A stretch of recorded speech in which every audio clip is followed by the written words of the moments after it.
What's up, guys? Welcome to my first episode for the Miami Heat. This is the team that I'm running with in the Sim Nation. If you haven't went to go check out this league or sign up for the waiting list, I'm gonna drop a link in the description below. Pretty much, I came in with the Heat when they were 1-2, and I kind of got them in the playoffs right now. We're going on the second round, so we're waiting for the winner, the Cleveland Cavaliers and Detroit Pistons. So pretty much this video is going to go over a few things. One, I'm going to go over some of the teams that I'm going to be possibly facing in the playoffs. I'm just going to act like I'm going to get to the finals. Not saying that's going to happen, but obviously that's the end goal. So I'm going to talk about some of the teams that I may be facing when I get to that point. Then I'm going to talk about the off season. There's a lot of things that's already been happening in the off season. We're trying to do the off season at the same time as the finishing out the playoffs, so that way we have more time to play games and we don't hold anybody up. So yeah, that's what we're gonna try to get done in the first episode. Always gonna be recording my games now with sound since I got the Elgato. Shout out to Krilla and the Sim Nation League for letting me know about it. If you haven't gotten one yet, it's a great tool to record NBA 2K with sound, which is one of the biggest issues with streaming. So anyways, I'll be streaming all the Miami games live, including the rest of these playoffs. So if you guys are interested, follow me on YouTube. I'll probably either stream it on Twitch or YouTube, but I'll make sure that I connect the two together. So just follow me and you can watch the streams together. So let's get right into it. First, let's talk about some of the teams that I'm going to be facing. And I've been playing 2K since it pretty much came out. I don't want to say I'm the greatest at it, but I played basketball all my life, so I understand basketball. As you can see, we simmed some of the games, but my record's 54 and 28. I can't even remember what I ended on. I think it was like 30 and 15, something like that. And I took the team over when it was 1-2, so we did pretty good. We got the 2 seed, so let's get right into. First, let's talk about the Cleveland Cavaliers and the Detroit Pistons, the 3 and the 6 seed. So far, Detroit's winning the series 2-1, and both of these teams are good. I think as far as the series that I played against them in the regular season, I think I've beaten the Cavaliers 3 times. So it's like 3-0 Miami. And Detroit, I think I maybe won twice, so it should be 2-0. I'm not really sure about that, but so obviously we've been holding our own. Both of them have been close games, so nothing is given really. Cleveland Cavaliers, just kind of take a look at their team. Obviously they got LeBron James, but they've made a lot of moves over the this past season. So they got Jonathan Simmons. He always does a great job for them. Dinwiddie, he's like a shooter. So either he's going to be on, from 3-point land, or he's not. This game, obviously, you can see that basically he just wasn't on. But there's games that basically he can hit 5 or 6 of them. In some games he just can't hit. Just really depends on the flow of the game. They picked up Jay Crowder as well. As you guys know, he's a good defender. He can hit the 3 ball, strong, so you always gotta watch him.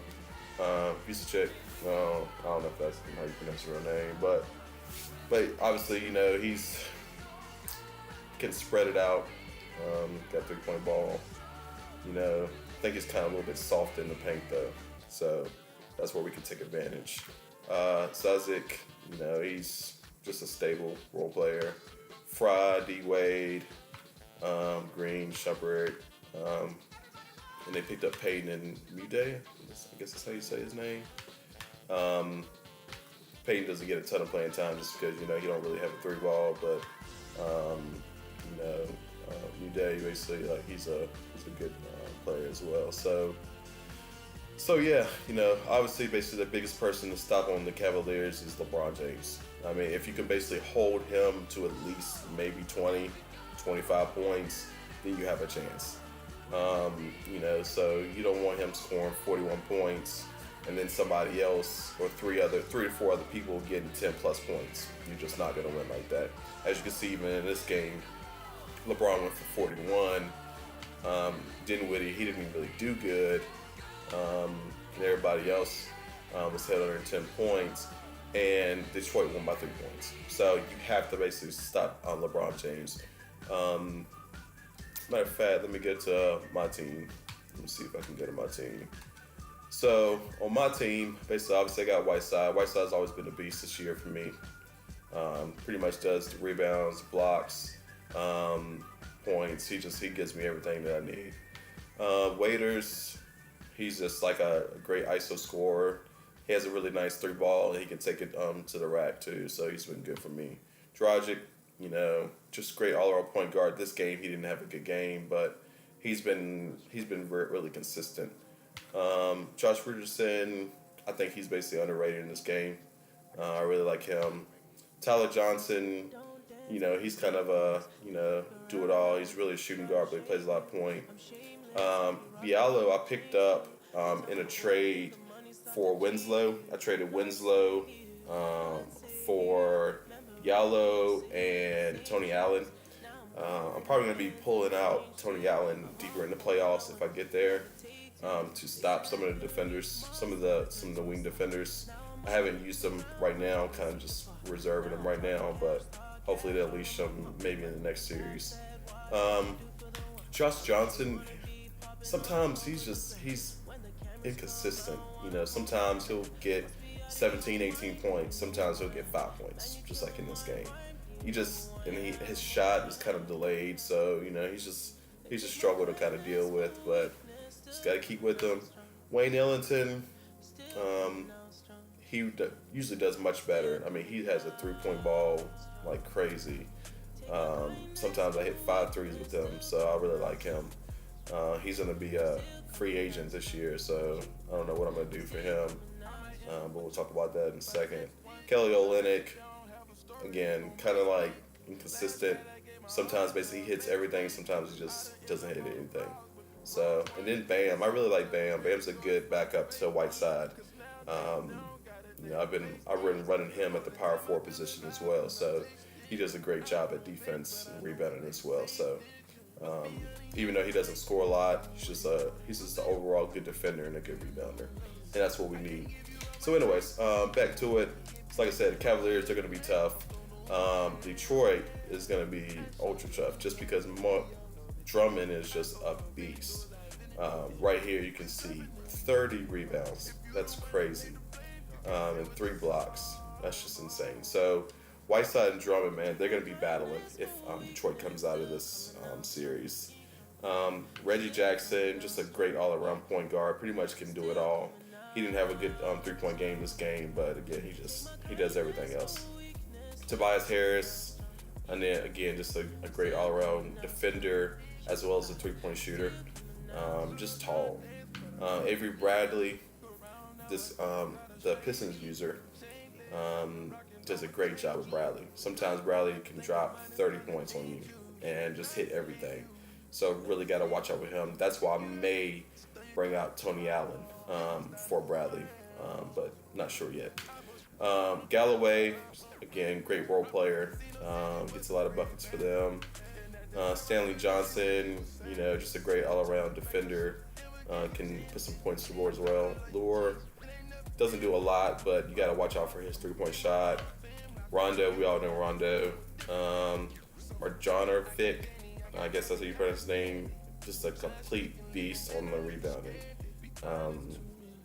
Sometimes, basically, the Detroit Pistons utilize him like in a lot of the game, and he's just hard to defend since he's 7'3". And sometimes he doesn't get a lot of burn, so we're gonna see. Ish Smith, it's another good backup, and I think Deron Williams, but I don't think he plays a lot. So Detroit's gonna be difficult. If I had to say who's gonna come out of this game, I think Detroit's going to win it. The last couple games that they played lagged out, and Cavaliers was up a few points, but Detroit, man, like if they even get down by a little bit, they just seem to have a knack to come back. So I do think it's going to be upset here. Not basically trying to talk crap about the Cavaliers, but I just think that the Pistons overall have like a really good team. They mesh really well. So if it's going to be me and the Pistons again, it's going to be a tough matchup. Um, and then basically you got the 76ers up here and the Wizards. Both teams, I don't even know if I can. Let me see if I can get to the 76ers. 76ers didn't make a lot of moves. I think they got Cephalosha and Bogut. But that's really the only moves that they made. But again, they got the number one seed, I think. Yeah, the number one seed. Very strong team. In that series, I think I went 2-1 against the 76ers. So that's going to be tough. If you could stop Simmons, then we're in good shape. Embiid doesn't seem to play well against Whiteside. So we're just going to see how that, changes in the finals. Hopefully I can lock down Embiid and get the win. And then the Wizards. The Wizards are super tough as well. As you can see, they beat the Orlando Magic, who has a great user behind them. They beat them 3-2. Let me see. So they got Otto Porter. They picked up Jabari Parker, which is crazy. John Wall, Middleton. Yeah, they just got a ton of play. They even got John Henson. He ain't even playing. So this team is pretty stacked when it comes to scores. So it's going to be tough to basically stop everybody. I think I played the Wizards either once or twice, and I think I won one or won twice. I can't remember, but so they're going to be a tough team as well. So let's say I do make it to here. The West is tough, and this is where problems with the Heat come into play because it's just too much. It's just too much scoring power over here. I mean, you got the Pelicans. Let me see, basically, if I can go to the Pelicans. The Pelicans, of course, they got Cousins and Davis. Like this user, like completely destroys people in the paint, and both of them can shoot the 3 too. Like it's just tough to guard them. Even in real life, it's tough to guard them. I gave him Winslow. I don't know if I should have now, because basically he does pretty good with Winslow. Luke Kennard, sometimes he can kill you off the bench. I mean, just dropping buckets from 3. That's about it. But the Pelicans are definitely gonna be tough. But of course, they're going up against the Warriors, and the Warriors. No, I mean I'm not saying this because they're my favorite team, but the user behind them just knows how to basically work them. I mean, you got Curry, Durant, Thompson, Green, Livingston. They picked up Joseph off the free agent list.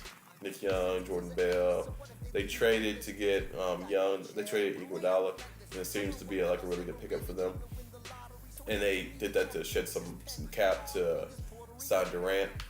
You got McGee, of course, but I really like McGee. He just kind of just does everything. He's underrated. David West, Josh Smith, he doesn't get a lot of burn, and Patrick McCaw. So overall, Warriors are always going to be a beast, and they beat a good Memphis team 3-1. So I think it's just hard to stop them in real life. In the game, it's just hard to stop them. I know that he traded Klay Thompson in the offseason. So Klay is gone. Picked up a second round pick, Miles Turner, and I think that's it. I feel like they basically someone else he picked up. But anyways, yeah, he's gonna be tough next year with that second pick, and with Miles Turner, it's gonna be tough. And then you got the Rockets and the Spurs. Both have great users behind them. Both are going to be tough to beat. I don't even know who's going to win that series. I'm not even going to try to figure out, because these two series could go either way.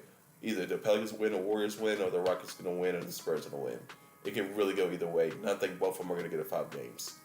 So yeah, you got the Rockets. Obviously, you got James Harden. Let's see if he made any moves. He got Aaron Gordon. That's right. Aaron Gordon is a beast. I am very disappointed that the Magic let Aaron Gordon go because he is a terror on the Rockets. He can hit the 3-pointer, take it inside, dunking you, whatever he has to do, basically he's gonna do. You got Terrence Ross, Chris Paul, PJ Tucker, Pele's a beast on the boards. Nene, Ryan Anderson, Stuckey, Ariza. Yeah, their team is just stacked. And of course, James Harden. It's just a stacked team, and you just got to switch everything on this team. You just got to switch everything and hope that they can miss some shots so you have a chance. All the teams over here, I have losing records against. So the East I'm good with.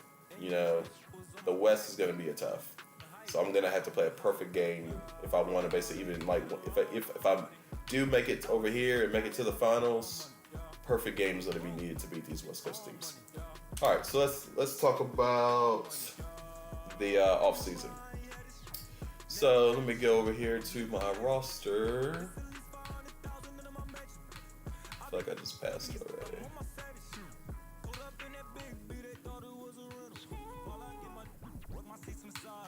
All right, so we get one amnesty in the Sim Nation League, which is a really good league. In this league, in the off season, you get one amnesty. I think it's one per season, and I had to use it on Tyler Johnson. I like Tyler Johnson, but his contract is ridiculous. I mean, he literally goes from I think 1.5 million to 19 million in season 2. Had to get rid of him. I just can't afford it. So I amnesty Tyler Johnson, and with that, it gives me about $6 million I can spend on a free agent.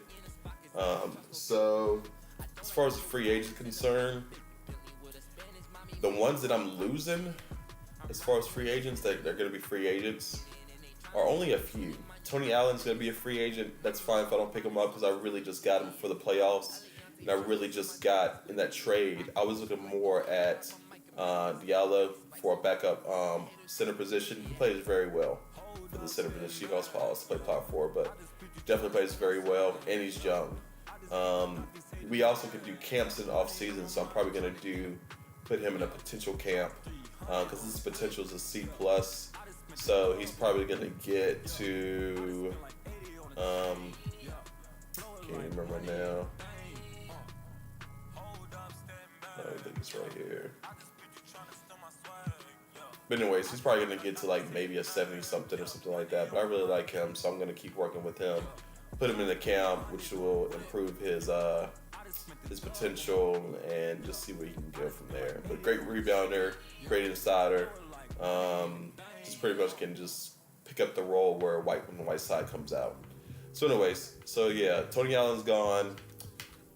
Wayne Ellington, he's going to be a free agent. And I'm really hating this because he can come off the bench and just give me buckets in a heartbeat. Threes, mid-range, he's pretty much automatic from there. I mean, he has a 85 mid open and a 83 3-point open. And even his move and contested aren't too shabby. Same thing with his mid. So I'm really going to be hating for him to leave. So I'm going to have to find a free agent, a shooting guard free agent, to pick up the scoring off the bench there. I do have Josh Richardson that's going to be coming off the bench. He's also a pretty good scorer. I'm going to work with him in the camps as well to try to see if I can get his shooting down. We lost Tony Allen. We lost Ellington. We MC Tyler Johnson. Bray Justin I picked up off free agents. He's going to be gone too. Quincy Poindexter I picked up off free agent. He's going to be gone too. And I think that is it. So I'm going to need a point guard, a backup point guard, and I'm going to need a shooting guard. I have $6 million to spend on a free agent. And so if I can just fill one of those holes, then I can fill the other hole with the draft. And speaking of the draft, my draft pick isn't good at all. I mean, we're talking number 26. I mean, I guess it's good that I did well as far as, the main season, regular season. But I wish I would have traded somebody for a higher pick. But it's hard to trade anybody on Miami, just because the contracts are ridiculous, and either you're going to give up somebody young that can have a lot of potential in order to get it, or just don't nobody want the Miami Heat. So, which is fine. I mean, we're a good team. We play well together. We gotta basically figure out. We just gotta fill those two holes for the role players, for the point guard and the shooting guard. So, for this draft, I was gonna say who I'm targeting. All right, I'm gonna say two of them. So, I'm targeting two of the ones I'm targeting is gonna be Colin Sexton and Dion Ware. I mean, to be honest, they may not even be available. I'm targeting about 6 to 7 people. But if I can pick up one of these, then I'll probably pick up a shooting guard in free agency. I'm going to go to shooting guard free agency first and just try to find a decent point guard in the draft. So both of these players are pretty good. I like their mid-range, the three-point. My big thing is defense, on-ball defense. Because my whole team is like pretty good. So as you can see, Sexton is a 73 and Ware is a 73. So that's pretty good. So that's who I'm going to be targeting for in the draft. They're not my top two, but definitely going to be targeting the point guard position. But that's it, guys. I would love basically for you guys to follow me on YouTube. I'm going to be streaming, like I said, I'm going to stream every game next season. I'm also going to be doing other videos as well. So just keep in touch. Just, subscribe and let me know what other videos you want to see in the comments. But other than that, I'm out.